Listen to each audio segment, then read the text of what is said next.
যুবক, নষ্ট হওয়া যাবে না। ওই সালমান খান আর শাহরুখ খান পচা অবস্থা, এগুলো ওগুলো কোনো মডেল না, ওদের চরিত্র নাই, ওরা কুত্তার মতো জীবন ওদের, ঠিক কিনা? কুত্তার যেমন কোন নিয়ম কানুন নাই, ওদের কোন নিয়ম কানুন নাই। গোটা পৃথিবীর এজন্য মানবতার জন্য যত না হুমকি স্বরূপ, তার চাইতে বড় হুমকি হলো ভারতের বলিউড, আমেরিকার হলিউড। আমেরিকা কি শিখাবে আমাকে আপনাকে? আমেরিকা তো এমন একটা দেশ যে দেশে পার্লামেন্টে সমকামিতার আইন পাস হয়। নোংরা, যা কুত্তের মধ্যেও নাই, এত নোংরা তারা। ওরা কি শিখাবে? ওরা কি বুঝাবে আমাদের? ইসলাম কত সুন্দর, সুবহানাল্লাহ বলবেন না? আমরা ইসলাম মানবো, জীবনের এক জায়গায় না সব জায়গায় ইবাদত করবো কার? আল্লাহ। কষ্ট হচ্ছে? ইউসুফ আলাইহিস সালাম বললেন, জুলাইখা তুমি আমার প্রশংসা করো না, আমাকে যিনি বানিয়েছেন তার প্রশংসা করো। সুবহানাল্লাহ। পারে না, হয় না। জুলাইখা বলে, তুমি কি যুবক হলে? আমি এরকম যুবকই। কার ভয়? কার ভয়? থরথর করে কাঁপতেছেন ইউসুফ আলাইহিস সালাম। জুলাইখা বলে, ইউসুফ এই জায়গায় কেউ তো দেখবে না আমি ছাড়া, তুমি আমাকে দেখবে, আমি তোমাকে দেখবো, পৃথিবীর কোন প্রাণী এখানে খোঁজ খবর পাবে না। ইউসুফ আলাইহিস সালাম বলছেন, যেখানে একজন সেখানে দ্বিতীয় জন আল্লাহ, যেখানে দুইজন সেখানে তৃতীয় জন আমার আল্লাহ তাআলা। চক্ষু বন্ধ করলেন, দরজার দিকে শেষ চেষ্টা করে একটা দৌড় মারলেন, পটপট করে দরজা খুলে গেল। আল্লাযীনা জাহাদু ফীনা লানাহদিয়ান্নাহুম সুবুলানা, যে বান্দা আমার দিকে আসার জন্য চেষ্টা করে আমি তার জন্য একটা রাস্তা না হাজারো রাস্তা আমি খুলে দেই। চেষ্টা করবো আমরা, সাহায্য করবেন কে? আল্লাহ আমাকে সাহায্য করবেন। শুধু একটা জিনিস মনে রাখবো যুবকরা, সেটা হলো লজ্জা শরম। হক জিনিসকে গ্রহণ করতে গিয়ে কিন্তু লজ্জা শরম করা যাবে না, সোজা পথে চলতে হবে, স্ট্রেট চলতে হবে। আমার তো একদিন মরে যেতেই হবে, কারণ মরে যাওয়ার সঙ্গে সঙ্গে প্রথম প্রশ্ন হবে ওয়ান শাবাবিহি ফীমা বালাহু, যৌবন সম্পর্কে প্রশ্ন হবে, যৌবনটা তুমি কোন কাজে ব্যয় করেছ? বুড়া কালে কোমর নড়ে না, খালি মসজিদে ঘুষা, ওই কালের প্রশ্ন হবে না। যৌবন কালে কয় ওয়াক্ত নামাজ পড়েছ প্রশ্ন হবে। এখন বুড়া চাচা যারা আছে তারা তো মনে মনে মন খারাপ, বুঝুন কি যে রাগ করতেছেন আমাদের উপরে না। বুড়ো চাচা যারা আছেন তারাও আল্লাহর কাছে খুবই দামি, আলহামদুলিল্লাহ। জোরে বলে আলহামদুলিল্লাহ। বুড়া মানুষের দাম ইসলামে কম না বেশি? বেশি। বুড়াদের দাম বেশি, বুড়াদেরও দাম আছে। আমার ভাইরা, আমরা ইবাদত করবো আল্লাহর। কেন? তিনি আমাকে সুন্দর চোখ দিয়েছেন দেখার জন্য, কান দিয়েছেন কয়টা? কান দিয়েছেন কয়টা? জিহ্বা দিয়েছেন কয়টা? কথা বলার জন্য জিহ্বা কয়টা? আর শোনার জন্য কান কয়টা? তাহলে আমরা বলবো বেশি না শুনবো বেশি? বলেন শুনবো বেশি, কারণ কান দুইটা আর জিহ্বা একটা, বলবো কম। কিন্তু আমরা কি করি? বলেন বলি বেশি, শুনি কম। এই জন্য আমাদের সমস্যা। আমরা শুনবো বেশি, আল্লাহ পাক দুটা কান দিয়েছে, শোনার শুনবো, আমল করবো, কথা বলবো কম। জোরে বলি ইনশাআল্লাহ।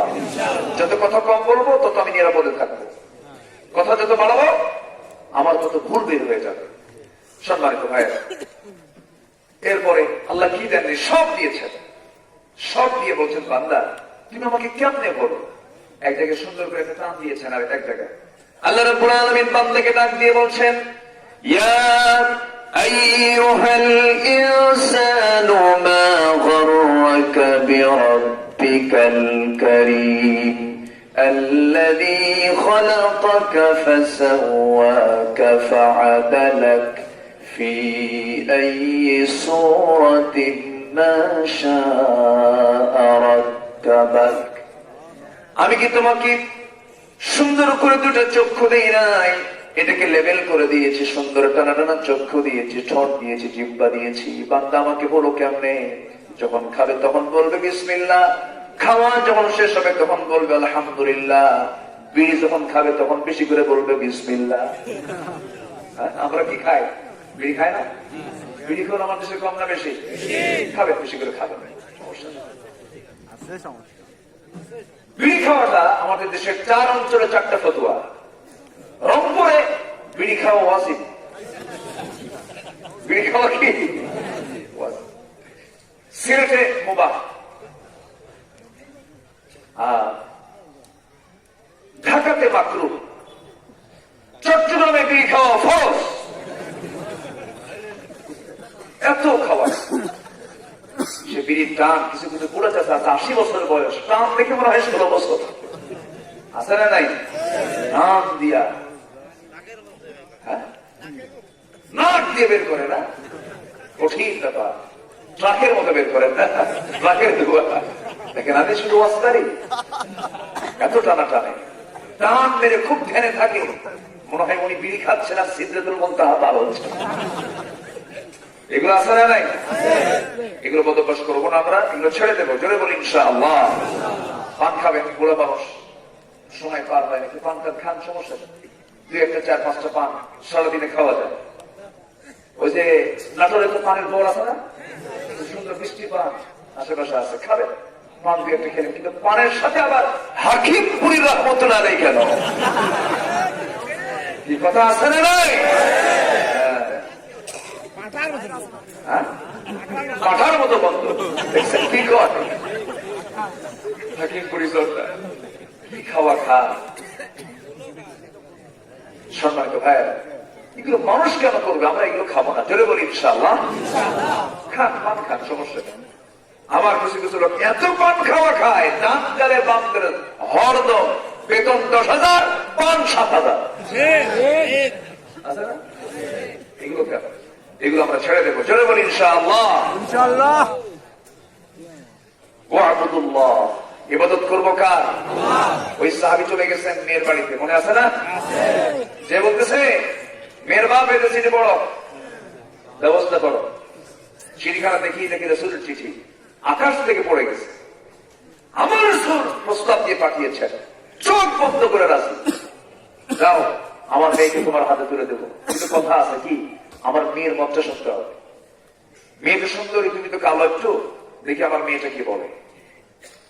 মেয়ের কাছে গিয়ে বলতেছে, মা এরকম একটা প্রস্তাব আসছে নবীর পক্ষ থেকে, কি করা যায়? মেয়েটা কাঁদবে, যত বলে তত কাঁদবে। বাপ বলতেছে, মা তুমি মনে হয় পছন্দ করো না, যাও বিয়ে হবে না। কাঁদবা, ভুল বুঝতেছ।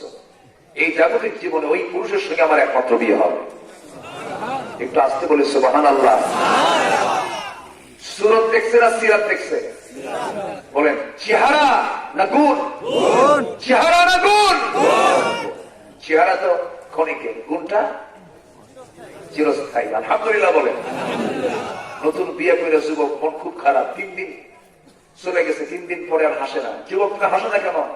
বিয়ে করছে, আনন্দ পাও না কেন? বউটা কালো হয়েছে। সুমনের বউ এত সুন্দর, আমার বউটা কালো। দেখেন অন্যদের কাছে আরেকটা বই গেছে। এরকম না, আমরা সুরতটাকে দেখবো, আমরা সিরাতটাকে দেখবো। বুড়ো হয়ে গেলে কিছু লাগে বলে, এই যে দাদা দাদি বুড়ো হয়ে গেছে, কি টান, যৌবনের টান না মনের টান? মনের টান। মনটাতে সবচেয়ে বড় কিছু। বুড়ি 3 দিন ধরে মেয়ের বাড়ি গেছে, বুড়ার ফোন ধরে না। বুড়া একটা বাটন আছে, টিপে টিপে ফোন দিয়ে ওকে, বুড়ি আয়, ঠিক কিনা? আছে না নাই? তাড়াতাড়ি আয়। কি টান, এই মহব্বত কে দিয়েছেন? কিসের কারণে? বৈধ। বৈধ সম্পর্ক। কি সম্পর্ক? বৈধ। বৈধ সম্পর্ক ছাড়া এই মহব্বতটা হবে না। একমাত্র পৃথিবীতে এই বিয়ে, ইসলাম যে বিয়ের সিস্টেম দিয়েছে, এটাতে এই মহব্বত তৈরি হওয়া সম্ভব, যা আমেরিকাতে নাই, যা ব্রিটেনে নাই, কোথাও পাবেন না। ইসলাম ছাড়া এই কল্যাণ কোথাও পাবেন না। ওই সাহাবী মেয়ের কাছে যখন বলে ফেললেন, মেয়েটাও রাজি হয়ে গেছে। এবার বাপ এসে বলছে, ও সাহাবী সাদ, আমার মেয়ে তো রাজি হয়ে গেছে। সাহাবী খুব খুশি, নবীর কাছে গিয়ে বলে, ইয়া রাসূলুল্লাহ, মেয়ে তো রাজি, মেয়ের বাপও রাজি, আমিও রাজি, আপনি কখন বিয়েটা করাবেন? নবীজি বললেন, বিয়ে তো করাবো যখন তখন, কিন্তু টাকা পয়সার প্রয়োজন হবে। তোমার টাকা পয়সা আছে নাকি? বিয়ে করতে তো টাকা লাগবে হুজুর, টাকা পাবো কোথায়, বাড়ি তো আমার নাই, টাকা ছাড়া কেমনে বিয়ে করবা? এবার সাহাবী বলছেন, ইয়া রাসূলুল্লাহ, টাকার দায়িত্ব যদি আপনি আমাকে দিয়ে দেন, আমার জীবনে আর কোনোদিন বিয়ে হবেই না। রাসূল বলেন, তাহলে কি করা যায় হুজুর? বিয়ে যখন আপনি করাচ্ছেন, টাকাটা আপনি দেন। আবার নবীজি মনক্ষুণ্ণ হলেন না, নবীজি মুস্কি একটা হাসি মেরে সাহাবীদের মধ্যে প্রস্তাব দিলেন। দুজন সাহাবী 200, 400 দিরহাম দিয়ে দিল। 400 দিরহাম নেওয়ার পরে নবীজি আবার করলেন কি, ওই সাহাবীর হাতের মধ্যে দিয়ে বলছেন, সাহাবী, এই যে 400 দিরহাম তোমাকে দিলাম, যাও মদিনার বাজার থেকে মার্কেট করে আনো, আগামীকালকে দুপুরবেলা তোমার সঙ্গে ওই মহিলার বিয়ে হয়ে যাবে, আমি বিয়ের দায়িত্ব নিলাম। বিয়ের বাজার করতে গিয়া বাজার প্রায় শেষের দিকে এমন সময় একজন সাহাবী এসে তার কানে কানে বলছে, সাদ, বিয়ের বাজার তো করতে এসেছে, তুমি কি জানো যুদ্ধের ডাক কিন্তু চলে এসেছে, কি করবা বলো? সাহাবী কিছুক্ষণ মাথা নিচু করে মাঠের দিকে তাকায় তাকায় ভাবেন, জীবনে বিয়ের সুযোগ বারবার আসতে পারে, কিন্তু জিহাদের ডাক তোমার কানে নাও আসতে পারে। জান্নাতের লোক তার মধ্যে চলে আসলো, দুনিয়ার সকল মোহ তিনি ত্যাগ করে ফেললেন, সব কিছুকে মাইনাস করে ঘোড়া কিনলেন, তরবারি কিনলেন, টাকা শেষ হয়ে গেল, যুদ্ধে ঝাঁপিয়ে পড়লেন।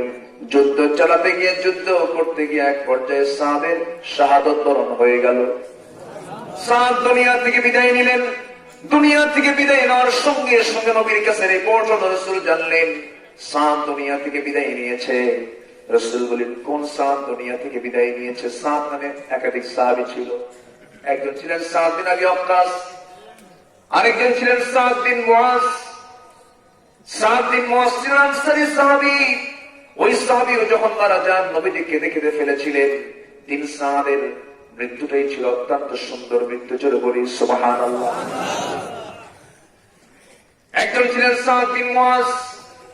এই সাহাবী যখন দুনিয়া থেকে বিদায় হয়ে যান, সেই সময় রাসূল সাহাবীদের সামনে একটা হাদিস বর্ণনা করলেন, সাহাবীরা, আমার সাদ দুনিয়া থেকে বিদায় নিয়েছে, তোমরা কি জানো সাদের বিদায় হওয়ার সঙ্গে সঙ্গে আল্লাহর আরশ পর্যন্ত কেঁপে উঠেছে। কেন কেঁপে উঠলো? কি কেঁপে উঠলো? কি জন্য কেঁপে উঠলো? সেই সাদ বিন মুআজের হায়াত ছিল মাত্র 37 বছর, ইসলাম কবুল করেছেন 32 বছরে। ইসলাম পেয়েছেন কয় বছর? আজ বলবেন না কয় বছর? 5 বছর। এমন ইসলাম তিনি পেলেন, এমন জীবন তিনি গঠন করলেন, মাত্র 5 বছরে আল্লাহর এত প্রিয় বান্দা হয়ে গেলেন, যার মৃত্যুতে আরশ পর্যন্ত কেঁপে ওঠে। কেন কেঁপে উঠলো? ভালো হওয়ার জন্য তো টাইম লাগে না, সামান্য সময়টাই যথেষ্ট। আমার বন্ধুগণ, সেই সাহাবী যখন মদিনায় রাসূল যখন গমন করলেন, তখন তার বয়স 32 বছর। 32 বছরে দিন গ্রহণ করলেন। 37 বছরে খন্দকের পরীক্ষার যুদ্ধে তিনি দুনিয়া থেকে বিদায় নিলেন। এই 5 বছর ওই সাহাবী বদরে অংশগ্রহণ করেছেন, বদরি সাহাবী। উহুদে অংশগ্রহণ করেছেন। উহুদে তার নিজের আপন ভাই আমর বিন আস রাদিয়াল্লাহু তাআলা তিনি শাহাদাত বরণ করেছেন। খন্দকের যুদ্ধ করতে গিয়ে তিনি আক্রান্ত হলেন, তার হাতটা কেটে ফেললো কাফের মুশরিকেরা। ওই যে রক্তক্ষরণ হলো, রক্ত শূন্যতায় পড়ে গিয়ে সাদ বিন মুআজ দুনিয়া থেকে বিদায় নিলেন। রাসূল বলেন, সাহাবীরা, আমার সাদ যদিও দুনিয়াতে খুব অল্প সময় বেঁচে ছিল, কিন্তু সাদের মৃত্যুতে আমার আল্লাহর আরশ পর্যন্ত কম্পমান হয়েছে। জোরে বলি সুবহানাল্লাহ। জীবনটাকে আমরা সাজাবো, জোরে বলি ইনশাআল্লাহ। আরো জোরে বলি ইনশাআল্লাহ। আমার ভাইয়েরা, আরেক সাদের কথা বলছি আমি, সাদ আল আসওয়াদ আস-সুলাইমি। এই সাহাবী করলেন কি, যুদ্ধ করতে গিয়ে শাহাদাত বরণ করলেন, বিয়ার করা হলো না। নবীজি দৌড় বেড়ে বেড়ে তার লাশের কাছে চলে এলেন। মস্তকটা বিচ্ছিন্ন হয়ে পড়ে আছে, হাত কাটা, পা কাটা। নবীজি তার সামনে সে মাথার চুলগুলো সুন্দর করে গুছিয়ে দিলেন, আর চোখের পানি ফেলে ফেলে কাঁদেন। আবার কিছুক্ষণ পর মুস্কি মুস্কি হাসি মারেন। আমার নবীজি এমন আচরণ দেখি সাহাবায়ে কেরাম বললেন, ইয়া রাসূলুল্লাহ, আপনি তো এমন আচরণ কখনো করেন না, একবার হাসেন একবার কাঁদেন, এর কারণটা কি? রাসূল বলছেন, সাহাবীরা রে, আমার কান্নার কারণ হলো জাগতিক জীবনে সাদের সব আয়োজন আমি করলাম, সাদ তো বিয়ে করতে পারলো না, এই জন্য আমি কান্দি। আর সাদের জন্য আমি এই জন্য হাসতেছি, আমি নিজের চোখে দেখতেছি সাদের জন্য জান্নাতের হুররা তাকে টানাটানি করে বেহেশতের দিকে নিয়ে টেনে নিয়ে যেতেছে। জোরে কোন সুবহানাল্লাহ। আমার ভাইয়েরা, এমন জীবনেতে গঠন করতে হবে, সুন্দর জীবন নিয়ে সামনে এগোতে হবে। জীবনটাকে নষ্ট করা যাবে না। ইবাদতে কাটিয়ে দেব। ইবাদত করবো কার? নামাজ পড়বো কয় ওয়াক্ত? আসতে বলে না, নামাজ পড়বো কয় ওয়াক্ত? একা না জামাতে? বুঝে না না বুঝে? জেনে না না জেনে? সময় নেওয়ার সময়। আজকে যদি প্রকৃত নামাজে যদি বাংলার জমিনে যদি থাকতো, সমাজে কোন সুদের গন্ধ থাকতো না। বড়াই গ্রামে সুদ নাই আছে? এরকম করে নাই? হ্যাঁ, রাজঘাট মরে নাই, লালপুরে নাই। মানুষ আছে যেখানে সুদ আছে। তাহলে আমার দেশে মুসলমান কম না মুসলমান বেশি? তাহলে মুসলমান বেশি, সুদও কি বরকত, খুব বরকত না? শুনবেন সবাই? আগ্রহ আছে? একটা লোক নড়ে না, আমি তো আশ্চর্য হয়ে যাচ্ছি। আল্লাহু আকবার, এত রাতে মানুষ শোনে। আসেন দোয়া করি। দোয়া করবেন না? তাও করবেন না? তাহলে যাই।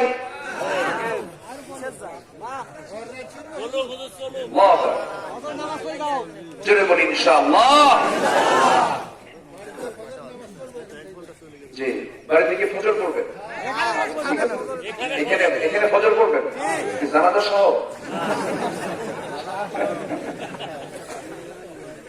কথাটা কত জটিল, এই জায়গায় বসলে টের পাওয়া যাবে। খুবই কঠিন ব্যাপার। এই যে ছাত্র লেকচার দেয়, তাই না? সম্মানিত ভাইয়েরা, তাহলে যে আয়াত থেকে আমি আলোচনা করছিলাম, আয়াতে কয়টা কাজ? বলেন কয়টা কাজ? আমি আলোচনা করতেছি কয় নাম্বার? ইবাদত করবো কার? আর ইবাদতের মূল হলো 5 ওয়াক্ত নামাজ। আর নামাজে যে হবে সে সুদখোর হবে না। সুদখোর যে হবে সে প্রকৃত নামাজি হবে না। অসুখ, খালি ঘন ঘন পেশাব করে, আছে না? কি হয় তোমার? কি হয়? কি হয়? বাম পাশে ব্যথা, কি হার্ট সমস্যা। ডাক্তারের কাছে গিয়ে বলে শেষ, 60 বছর পার হয়েছে, আর কত চলে? পার্স নদী সব ঢিল হয়ে গেছে, আর পারতেছি না। দেখেন তো কি হয়েছে? স্যার 14 বার পেশাব করছে। টেস্ট করে দেখেন সুগার, ডায়াবেটিস হয়ে গেছে। বাম পাশে প্রচন্ড পেইন, আপনার হার্টের একটা ব্লক ধরা পড়েছে। খবরদার গরু খাবেন না, খবরদার চিনি খাবেন না। চিনি এবং গরু আমাদের জন্য হারাম না হারাম? আর ওনার জন্য হারাম না, কিন্তু ওনার বডি পারতেছে না, খাওয়া যাবে না। ওনার জন্য, ওনার ওজার উনি মাজুর, এই জন্য ওনার খাওয়া যাবে না। কিন্তু এটাকে হালাল কে করেছেন? খেতে পারেন। সামনে শুধু চিনি শুধু ঘোরে, চা নেয়, চার মধ্যে চিনি না থাকলে কত ভালো লাগে। চা নেয়, বাট আরে সুগার দিও না, পয়মাল হয়ে যাবে সব। সামনে গরুর গোশত একদম ভুনা করে রাখছে, শিলার গোশত, তাই না?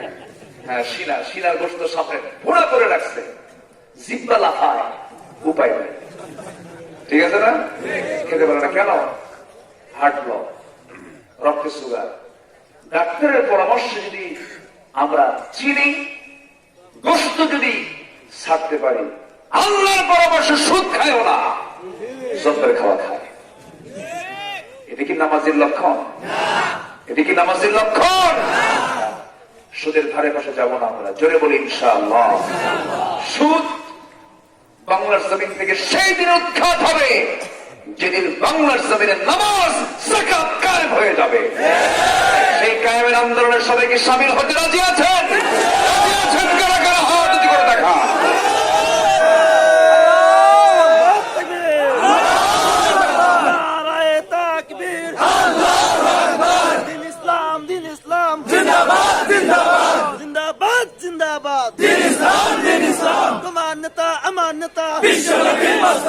বিশ্ব নবী মুস্তাফা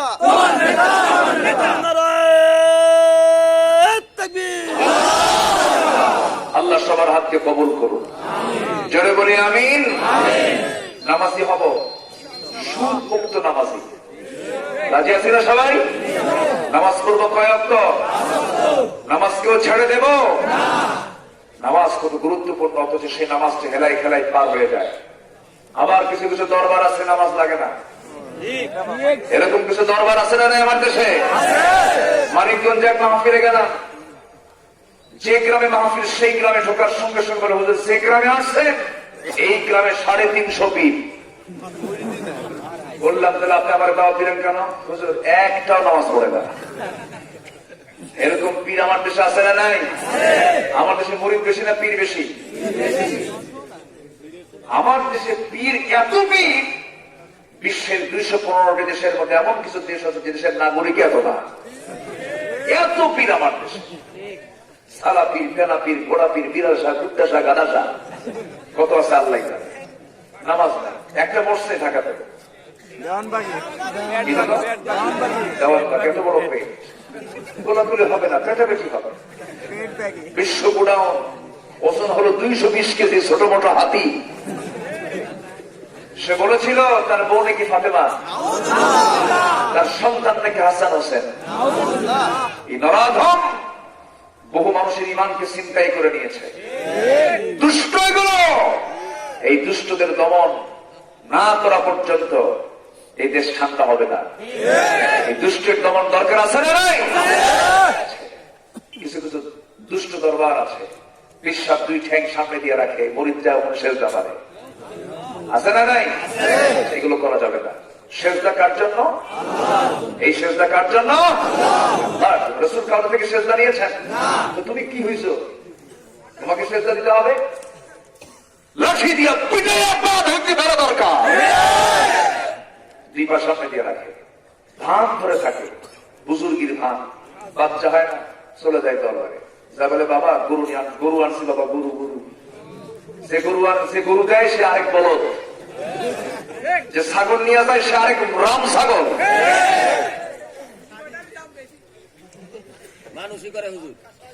ঠিক আছে না?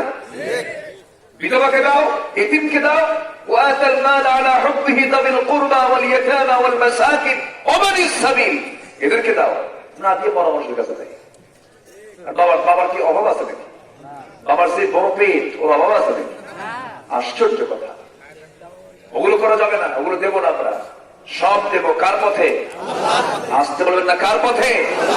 বাচ্চা হয় না, বাবাকে বলে বাবা দেখো তো আমার কপালটা, দেখো তো আমার কপালে কি বাচ্চা কাচ্চা আছে? ও কপাল দেখেন কি? হ্যাঁ, আমার কপাল কে দেখবেন? আমার ভাগ্য প্রসন্ন কে করবেন? কেউ আমার ক্ষতি করতে পারবে না যদি আল্লাহ আমার ক্ষতি করেন, আল্লাহ আমার উপকার করেন। আল্লাহ যদি আমার কোন অকল্যাণ চান, কেউ আমার কল্যাণ করতে পারবে না, ক্ষতি করতে পারবে না। কি সমস্যা? বলুন কেন? যা আছে কপালে সন্তান আছে না? আচ্ছা, সম্মানিত ভাইয়েরা, বাবা চুপ করে থাকে, ভান ধরে থাকে, চোখ বন্ধ করবে। বাবা আমার কি কপালে বাচ্চা আছে? 20 মিনিট কোনো কথা নাই। বাবা বলো, বাবা ও বাবা দেখো তো আমার সন্তান আছে কিনা। কিছুক্ষণ পর হঠাৎ করে মুখ থেকে একটা আওয়াজ বের, কি কথা কি বোঝা গেল? বোঝা গেল? বোঝাচ্ছে যে আমি, আমার কাছে কিছু আসছে, কিচ্ছু আসে নাই, পিছন দিকেই সব বোঝা। ঠিক কিনা? গায়েবের মালিক কে? আসতে বলবেন গায়েব কে জানেন? আল্লাহ জানেন। রাসূলও গায়েব জানতেন না, তুমি আর রাসূলও গায়েব জানতেন না। রাসূল সেজদা নেননি কারো থেকে, তোমাকে সেজদা দেওয়ার কি প্রয়োজন আমার? সেজদা দেওয়া মানে জাহান্নামকে স্থান করে দেওয়া, ঠিক কিনা? রাসূল তায়েফের মাটিতে দাওয়াত দিতে গেলে তায়েফের মানুষ রাসূলকে ফুল দিল না পাথর দিল? হ্যাঁ, পাথর দিল। কি পাথর! আল্লাহু আকবার। জর্জরিত রক্তাক্ত রাসূল জমিনে লুটে পড়ে আছেন, কেউ নাই তার সাথে। কিছুক্ষণ পর সেন্স ফিরল, মিটি মিটি করে চায় দেখেন কেউ নাই। আবার পিছনের দিকে তাকান, আবার কেউ হামলা করে কিনা। কোন মতো উঠেই মারলেন একটু দৌড়। 3 দিন খাত নাই।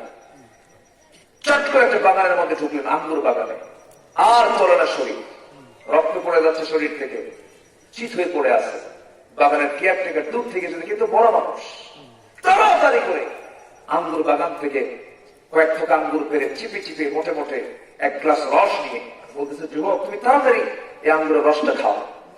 আমার নবীজি বিসমিল্লাহ বলে হাত কাঁপতেছে, ক্ষুধার যন্ত্রণায় 3 দিন 3 রাত তার খাওয়া নাই, এদিকে মেরে রক্তাক্ত করে দিয়েছে। রাসূল খেলেন, খাওয়ার পর একটা মুস্কে হাসি পারলেন, মুস্কে হাসি মেরে বলতেছেন, যুবক তুমি আমাকে আঙ্গুর রস খাওয়ালে, তুমি আব্দাস না? যুবক বলে আমাকে কোনোদিন দেখলো না, আমি তাকে দেখলাম না, আমার নামটা বললো কেমনে? এটা কে বলে দিয়েছেন? আসতে বললেন না, কে বলে দিয়েছেন? তোমার নাম আব্দাস না? হ্যাঁ আমি আব্দাস। আপনাকে বললো কে? তোমার গ্রামের বাড়ি নিনোয়া না? হ্যাঁ নিনোয়া। কিন্তু আপনাকে বললো কে? তোমার গ্রামে, তোমার যে গ্রামে জন্ম সেই গ্রামে ইউনূস আলাইহিস সালাম জন্মগ্রহণ করেছেন না? হ্যাঁ। তা আপনি ওই নবীর খবর রাখলেন কেন? ইউনূসের খবর আপনাকে কে দিল? আমার নবীজির এবার বক্তব্য শুরু হলো। নবীজি চুপ মেরে এবার মুস্কি হাসি মেরে বললেন, আব্দাস তুমি কার সামনে দাঁড়িয়ে কথা বলো তুমি কি জানো? এক নবীর কাছে আরেক নবীর খবর থাকতেই পারে। জোরে বলে সুবহানাল্লাহ। আমার নবীজি এমন কথা শুনে, ওই আব্দাস ছিল খ্রিস্টান, খ্রিস্টানি কায়দায় 2টা হাত নিয়ে নবীর পায়ের কাছে গিয়ে সেজদা দিতে চাচ্ছিল। আমার নবীজি সেজদা কি নিয়েছেন নাকি? সেজদা নেন নাই।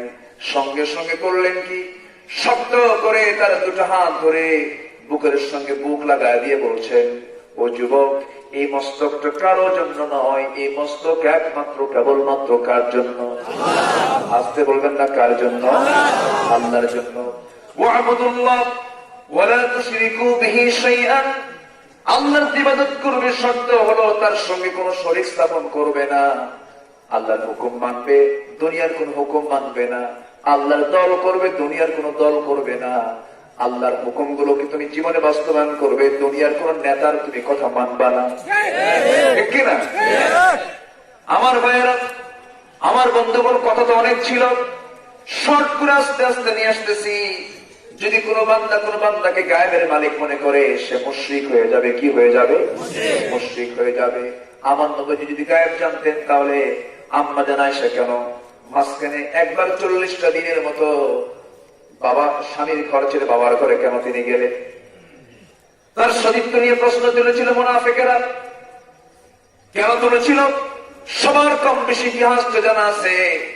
আমার নবীজি কোন এক যুদ্ধের অভিযানে তিনি বের হয়ে পড়লেন। আমার নবীজি কোন যুদ্ধে যদি দীর্ঘ সময়ের জন্য যেতেন, বউকে ম্যাক্সিমাম সাথে করে নিয়ে যেতেন। ওদের প্রান্তর পর্যন্ত রাসূল বউকে ছাড়া যান নাই। জীবনে একবার তিনি হজ করেছেন, সেই হজেও আম্মা জান আয়েশা বাদ পড়েন নাই। তিনি স্ত্রীকে সাথে নিয়ে যেতেন, কারণ বউকে সাথে নিয়ে পরে ইমানটা দুর্বল থাকে না মজবুত থাকে? বলেন বলেন বলেন। ইমানের পাহাড়দার হলো বাড়ির বউরা। বউটার সাথে নিয়ে চলবেন আপনি, দেখবেন আপনার ইমানটা তরুতাজা থেকে যাবে। আপনি বউটাকে পাশে রেখে কোনো মহিলার দিকে তাকানো যাবে নাকি? তাকালে খবর আছে না নাই? ওর তো বাস্তব দারোগা। বউ তো দারোগার চেয়ে বড় কিছু। আপনি বউকে পাশে রেখে আপনি কোনো মহিলার দিকে তাকাবেন, ক্ষমতাই নাই। হয়তো আপনার চোখে তাকাইছেন 29 সেকেন্ড 30 সেকেন্ড, এটাও যদি বোটের পাই সেই সময় তো কিচ্ছু বলবে না। 2-3 দিন পর যখন সুন্দর করে ডাকবেন, সুইটি দিকে আসো, কিসের তোমার সুইটি চায় থাকো তার দিকে? ঠিক আছে না? আমার নবীজি বউকে সাথে নিয়ে চলতেন। বউ হচ্ছে ইমানের পাহারাদার। যুদ্ধের ময়দান থেকে ফিরে আসার সময় রাসূল বললেন, সাহাবীরা শোনো, এই হাজার হাজার সাহাবীকে নিয়ে মদিনায় ফেরার পথে 2-1 তো বাদ পড়ে যেতে পারে। যদি কেউ বাদ পড়ে যায়, সাফওয়ান তোমাকে দায়িত্ব দিলাম, বাদ পড়া সাহাবীদেরকে তুমি সঙ্গে করে মদিনায় পৌঁছায় দিবা। তুমি তো রাস্তাঘাট ভালো করেছিল, কেউ বাদ পড়ে নাই। বাদ পড়ে গেছে আসলজন মিসেস মুহাম্মদ সাল্লাল্লাহু আলাইহি ওয়াসাল্লাম, আম্মা জান আয়েশা সিদ্দিকা রাদিয়াল্লাহু তাআলা আনহা, তিনি বাদ পড়ে গেছেন। কেমনে বাদ পড়লেন? উটের পিঠে হাওদার ভিতরে তিনি ছিলেন। শৌচ কার্যের জন্য তাকে নামিয়ে দেওয়া হলো। হাওদা থেকে নেমে, পালকি থেকে নেমে তিনি আড়ালে চলে গেলেন, শৌচ কার্য করে ফিরে আসবেন। এমন সময় আসতে নিয়ে তার দেরি হয়ে গেল। এইদিকে ওই উটের দায়িত্বে যিনি ছিলেন, তিনি ভেবেছিলেন মনে হয় হাওদার মধ্যে আম্মা জান আয়েশা আসেনি, ভিতরে তিনি আছেন, তিনি মনে হয় ভিতরে বহাল আছেন। তিনি এত চিকন ছিলেন যে হাওদাটার ওজন থাকলেও যে ওজন, না থাকলেও সে ওজন। মাঝখান থেকে তিনি বাদ পড়ে গেছে। আল্লাহর পরীক্ষায় আম্মা জান আয়েশা পড়ে গেলেন, সেটা কিন্তু কেউ নাই, সব চলে গেছে, মহিলা মানুষ একা পড়ে গেছে। কিন্তু তিনি বিন্দু পরিমাণ তিনি ভীত হননি, ভীত হন নাই, হতাশ হন নাই। কারণ সকল সাহায্য কার হাতে? আসতে বলেন না, কার হাতে? আল্লাহর হাতে। চুপচাপ তিনি চুপ করে মাথায় কাপড় দিয়ে বসে আছেন। পর্দার বিধান তখন চলে আসছে। আম্মা জান আয়েশাকে দেখে ওই দায়িত্বপ্রাপ্ত সাহাবী তাকে দেখে দূর থেকে চিনতে পারলেন। বলছেন, আপনি আম্মা জান আয়েশা, আমি আপনাকে চিনতে পেরেছি। কারণ যে সময় পর্দার বিধান নাজিল হয় নাই, পর্দার আয়াত নাজিল হয় নাই, সেই সময় আমি আপনাকে দেখেছি, আমি আপনাকে চিনতে পারছি। আপনি কোনো টেনশন করবেন না আম্মা জান আয়েশা, আমি আপনাকে নিরাপদে যথাযথ সম্মান প্রদর্শন করে আমি আপনাকে নিয়ে চলে যাবো মদিনায়, নবীর ঘরে পৌঁছায় দেব। তাকে যথাযথ সম্মান দিয়া ঘোড়ার পিঠে তাকে আরোহণ করে নিয়ে তাকে নবীর ঘরে নিরাপদে পৌঁছে দেওয়া হলো। এই কথা যখন মুনাফিকদের কানে চলে গেছে, মুনাফিকরা সবাই বলা বলে শুরু করলো, তোমরা কি জানো আয়েশার সতীত্ব নাই? আয়েশা চরিত্রহীনা হয়ে গেছে। কেন? গোটা রাত সফরের সঙ্গে রাত কেটে কেটে গোটা রাত ভ্রমণ করে করে সে মদিনায় আসছে। আজকে সকালবেলা এই কথাটা নবীর কান পর্যন্ত পৌঁছে গেল। মুনাফিকদের মিডিয়া গুলো মজবুত না দুর্বল হয়? বলেন বলেন বলেন। এখনো মুনাফিকদের মিডিয়া গুলো মজবুত না দুর্বল? মজবুত। এই মিডিয়া গুলো চতুর্দিকে ছড়িয়ে পড়লো। নবীর কথাগুলো আম্মা জান আয়েশার কথাগুলো চতুর্দিকে যখন ছড়িয়ে পড়লো, নবীর কান পর্যন্ত চলে এলো। নবীর কানটা ভারী হয়ে গেল। নবী আস্তে করে ঘরের মধ্যে ঢুকে বলছেন, আয়েশা, আমি তোমাকে দারুণ ভালোবাসি, তবে একটা কথা, যে কথাগুলো আমার কানকে ভারী করে দিয়েছে, আমার মনে হয় তোমার এই মুহূর্তে আমার বাড়িতে থাকা ঠিক হবে না, মার বাড়ি চলে যাও। আমার নবী যদি গায়েব জানতেন, প্রশ্ন দেখে নি, আমার রাসূল যদি গায়েব জানতেন, তাহলে তিনি বলতেন, আয়েশা, ওই মুনাফিকের বাচ্চারা যা কিছু বলতেছে সব ভুয়া ভিত্তিহীন কথা, আমার ঘরে তুমি থাকো। তা তো তিনি বললেন না, বললেন, যাও মার বাড়ি যাও, আল্লাহর ফয়সালা তুমি অপেক্ষা করো, আমি অপেক্ষা করি। আম্মা জান আয়েশা যখন চলে যাবেন, এমন সময় তিনি বলছেন, ইয়া রাসূলুল্লাহ, আপনি শুধু আমার স্বামী নন, আপনি হচ্ছেন আমার রাসূল, আপনি আমাকে অর্ডার দিয়েছেন, আমি চলে যাচ্ছি, ভালো কথা। তবে একটা কথা বলি, ইয়া রাসূলুল্লাহ, আমার বিয়ের পয়গাম তো দুনিয়ার কেউ দেয় নাই, আমার বিয়ের সিদ্ধান্ত আসমানে হয়েছে, সে আসমান থেকে আমার সিদ্ধান্তের ফয়সালা চলে আসবে। কেঁদে কেঁদে চলে গেলেন মার বাড়িতে। ঘুম হয় নাকি? ঘুম তো হওয়ার কথা না।